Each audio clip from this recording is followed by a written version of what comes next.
Hi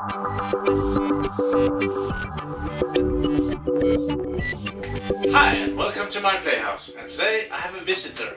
I have this Lenovo x3850 X6. This is one of the biggest server that Lenovo has right now. They have one that is this server twice as big, but it's the building block of the biggest server that they have.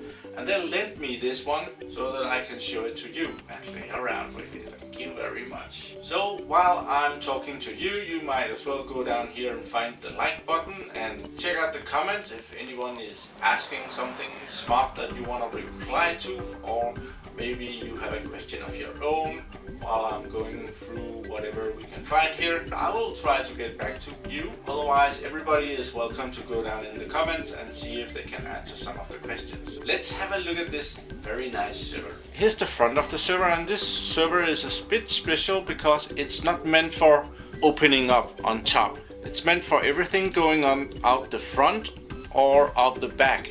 So you mount this server and you don't have to take it out of the rack to maintenance it. Everything is fixable from in front. You can take out the fan blowers like this. Well, we'll get into that. Like that, put that back. But let's see what's here. There's an opening button for taking out this management module. That one. Put that back in.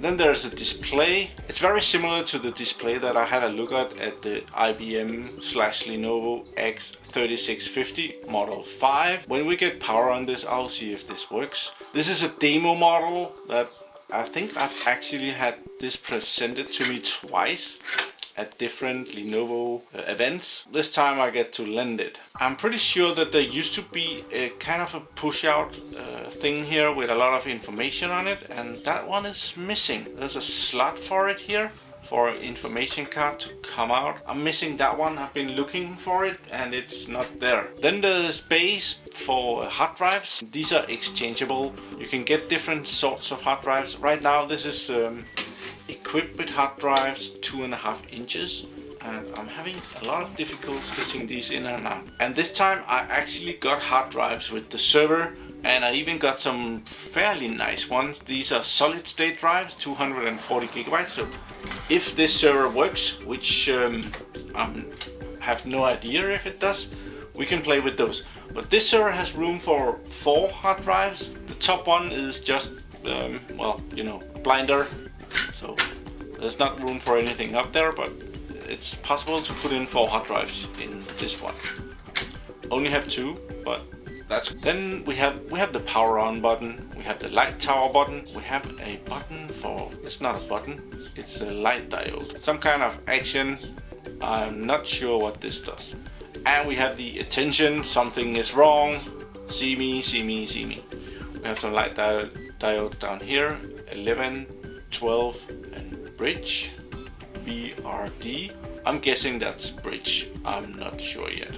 We have a normal USB port, USB 2, we have 2 USB 3 ports, and we have our VGA connection right there.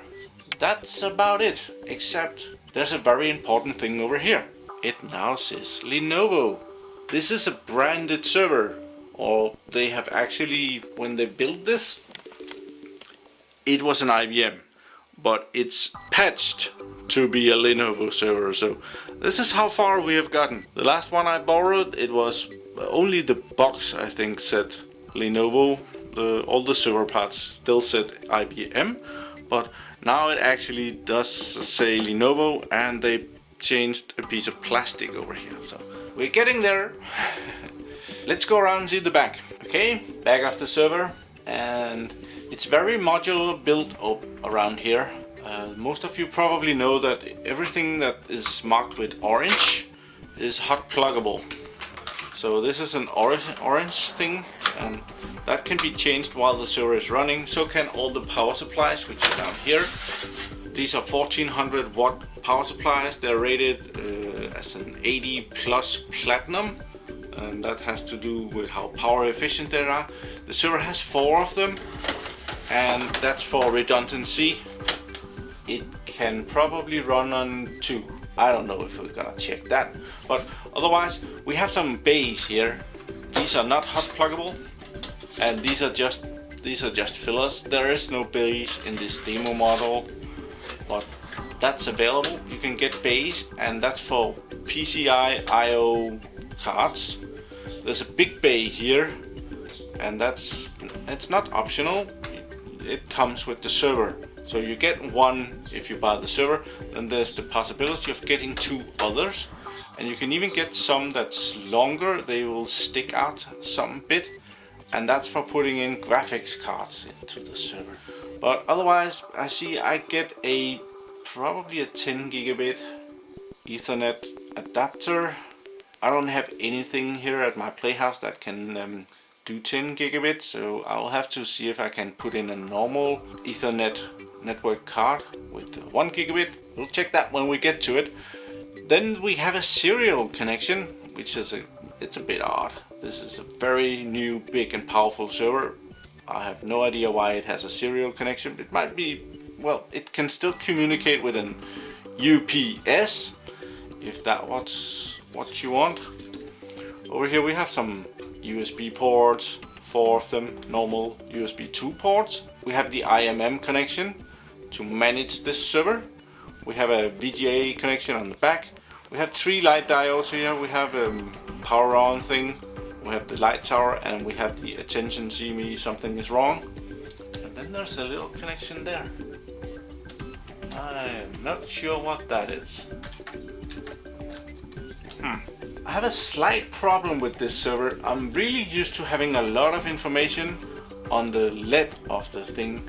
If you've seen my previous video, I always take off the LED and see what information they give me. And this one is really sparse, containing information, so you have to know a lot of other things. Down here we have some other information that's new. We have some information on each of these cards.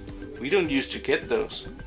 We have one here for, there's a switch in here, and there's a little hole. So this might be to reset the IMM adapter, which I would guess on. And then there is a little thing for the 3-volt battery in there.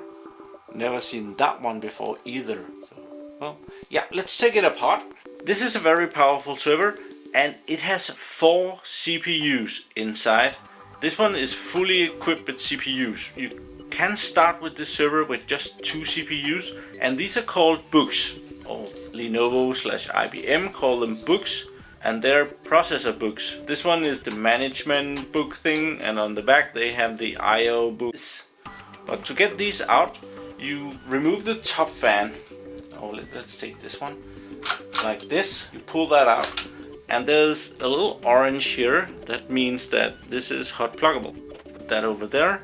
Here we have a little switch thing, and we have a blue button. The blue button is to press if this module had failed, and we have to go in. Let's say it's a memory block that has failed, and there's a memory error. We can press the blue button when we had this case out and see which memory block it was that failed. But to start with, we're just gonna push this leather that away, and this one comes out. Cool. We can pull that, and this compute book comes out. It slides out of there. It's rather long, and it looks like this. So let's get rid of the fan and see the little compute book here. There's a window in them, and I'm guessing that the light diodes, if there's an error, I can press the blue button and I will be able to see which one of these memory DIMMs has failed. I'm pretty sure nothing is gonna light up if I try that. No, I'm not sure. This server might have been out of power so long that even if it was working, it wouldn't light up. But let's slide off the cover, and everything we see here is just memory DIMMs, right? There's just 12 slots for memory DIMMs.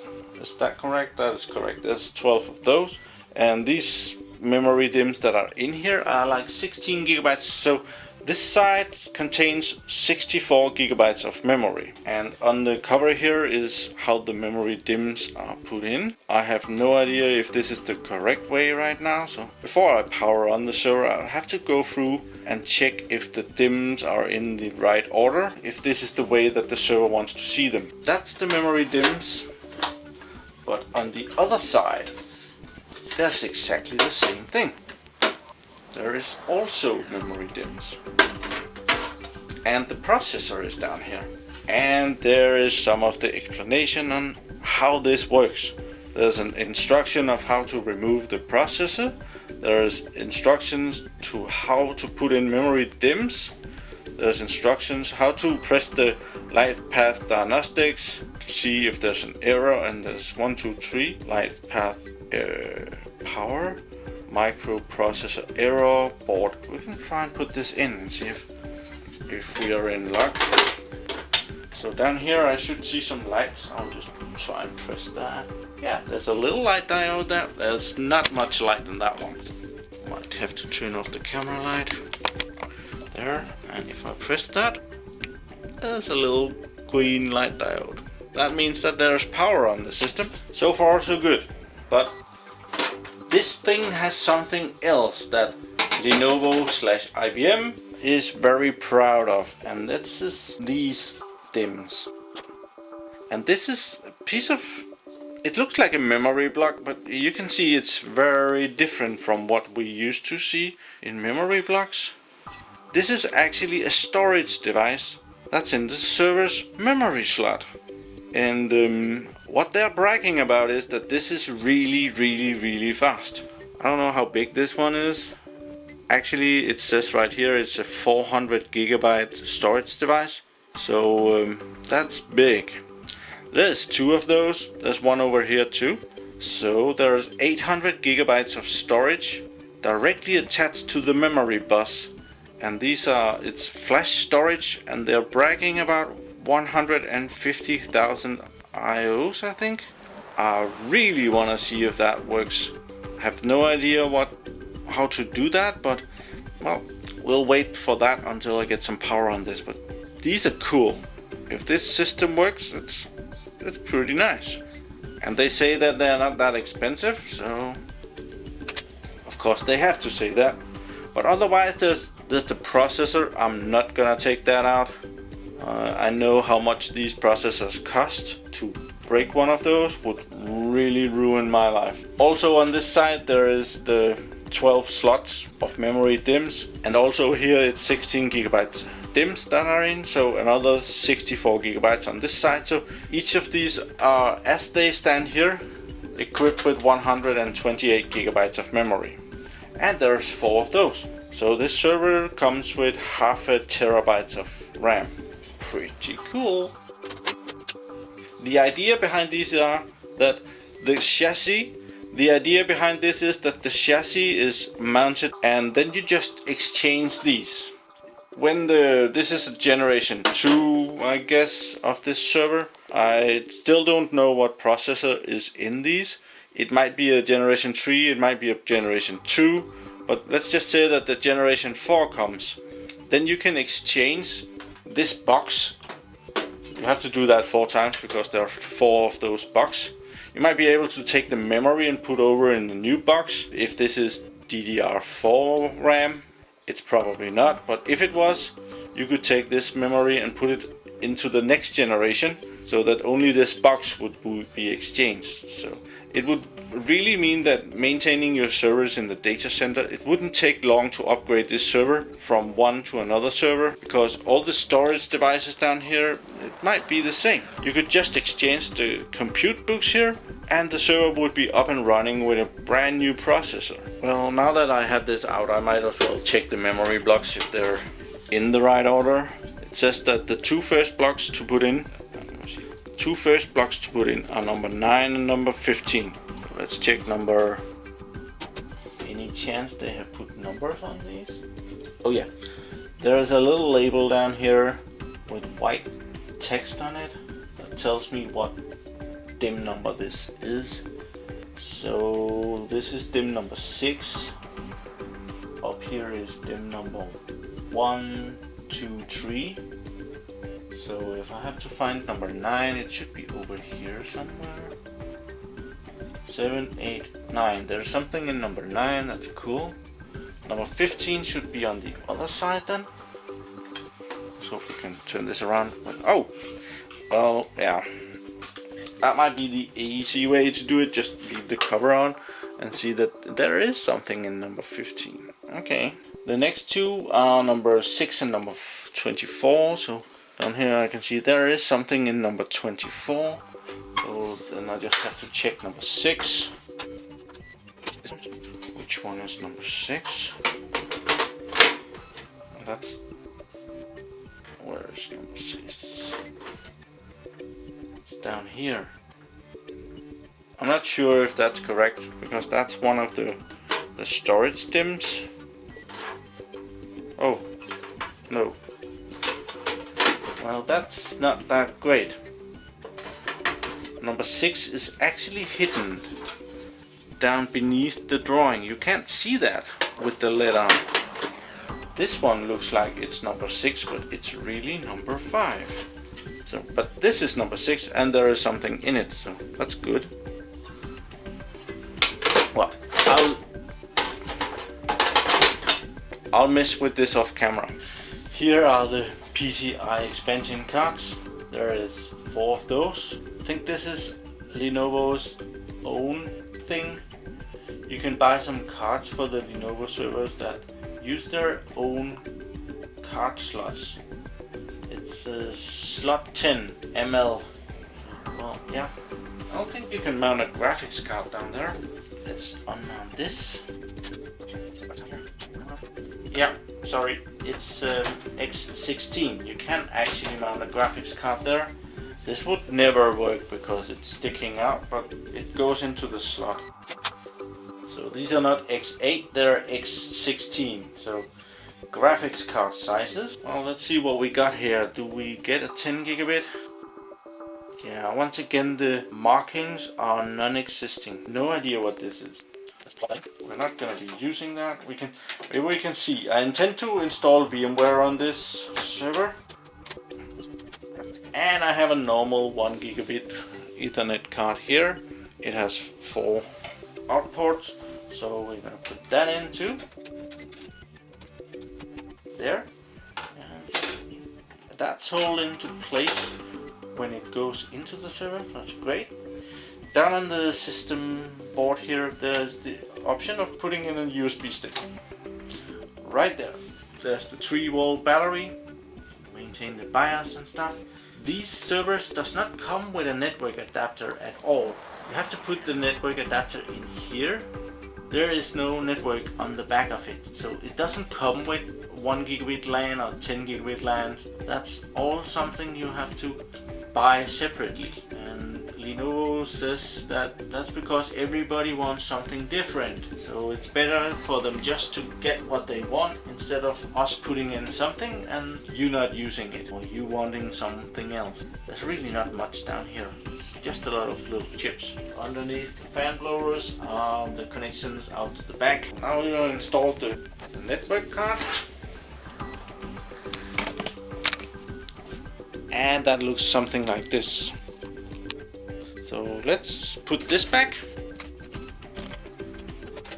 Oh, there's a drawing. I didn't see that. It says what everything is. Rare fan cable. Okay, we didn't look at that one. Not that interesting either, but we didn't see it. But otherwise, I more or less mentioned everything. Up here is something called switches.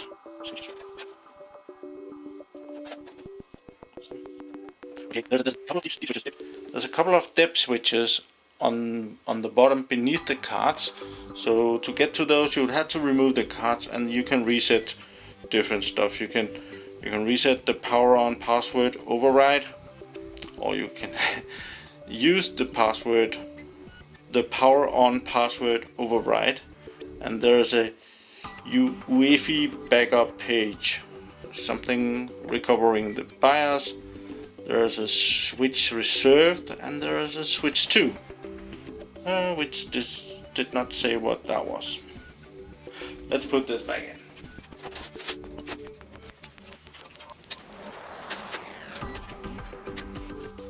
these was just blanks.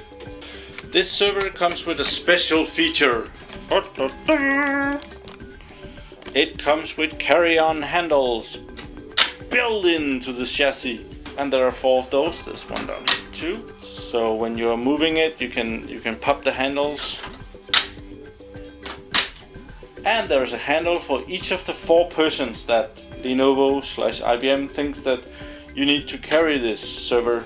I've never been more than 2, but it is rather heavy, and you shouldn't really move it around yourself. Yeah, it's heavy. That was about all the things we can see on this server. It's very powerful. I didn't even mention how powerful this is. This server uses the E7, not the i7 that you know from regular powerful home computers. This is the E7. It's the Xeon E7, and it uses the 4800 series and the 8800 series. And that all depends on if you want to expand this server later on. You can use on this server you would use the 8800 series. It's possible to buy 2 of these and build them together so that you have a double-sized server with 8 CPUs. The server twice as big would be able to handle 12 terabytes of memory, 8 CPUs, and each CPUs in this server is, I'm not sure, it depends on if this is an Intel Xeon version 2 or if it's the Intel version 3.